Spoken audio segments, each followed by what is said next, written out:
So there is a concept of original sin in the works of Saint Augustine, and probably he was the man who coined this term. So he points out that humans are built with this nature to sin, and there is no such solution to eliminate some acts that are wrong from the nature of humans. So can you first explain to us about the original sin? What does it really mean, and why do you think about and what do you think about this doctrine?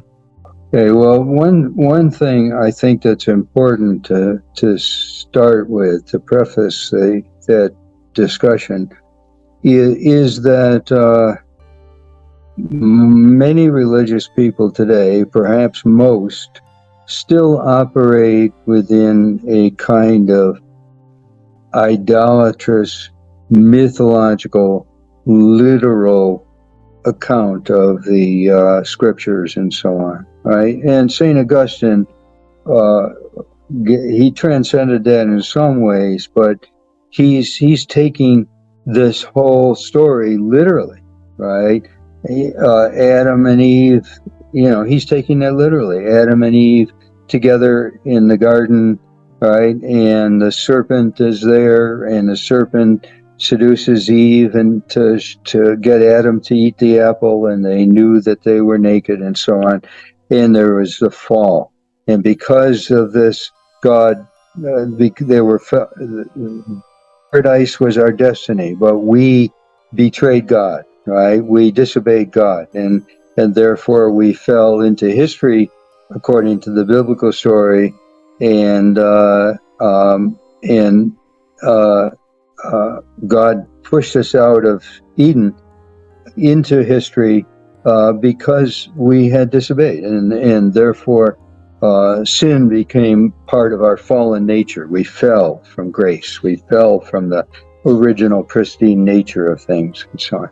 If you take that literally, it's not true. It's just nonsense. Today we know that the universe is 13.7 billion years old, that the origins are the Big Bang. It doesn't mean that God didn't do it, that God doesn't exist, but there was no 7 days and 7 nights and all that stuff, right? So that's the first point that needs to be made, right? Now, St. Augustine does point to something about human beings, right? And I was kind of referring to it before when I said we're never going to have a utopian society. There's always going to be problems. There's always going to be criticism. But it could be a society on a higher level that solves our most fundamental problems. And then it'll be the idea of, this policy and that policy, how can we make it better, and so on, criticisms. And there's always going to be a few who are criminal in nature, right? Who for one reason or another are full of hate or full of lust or and are just dangerous to the well-being of others in the community. So we're going to, we've got to deal with these, and the way we set up our communities and so on, our legal systems, and so that flawed nature of human beings is not going to go away easily, maybe in 1,000 years or something, but we do have this flaw where each of us is a synthesis of emotions and predispositions that we got from our childhood, and drives and worries and fears and all kinds of things. And so I think the original sin is a kind of oversimplification of that complexity of our human condition, right? Very complex. We're all a synthesis of these things. But original sin doesn't give us the model of growth, right? That is across the board in wisdom teachers today and psychologists today. The model of growth that we're not, think of the 4 or 5 year old child, right?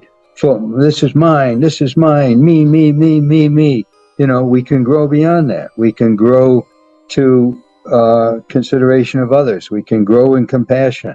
We can grow in relationships and so on. And so the idea that of original sin, I think, refers to that immense complexity and difficulty. It's not an easy thing. Growth is not a smooth path. But nevertheless, it leaves out the fact that we can grow. And it doesn't mean we grow, into atheism or anything like that. It means we grow spiritually as well as intellectually, as well as in terms of compassion and love and justice and so on. We can grow into those things at ever greater levels, and therefore, there's no such thing as some innate flawed character, right, to human beings under this understanding. Okay.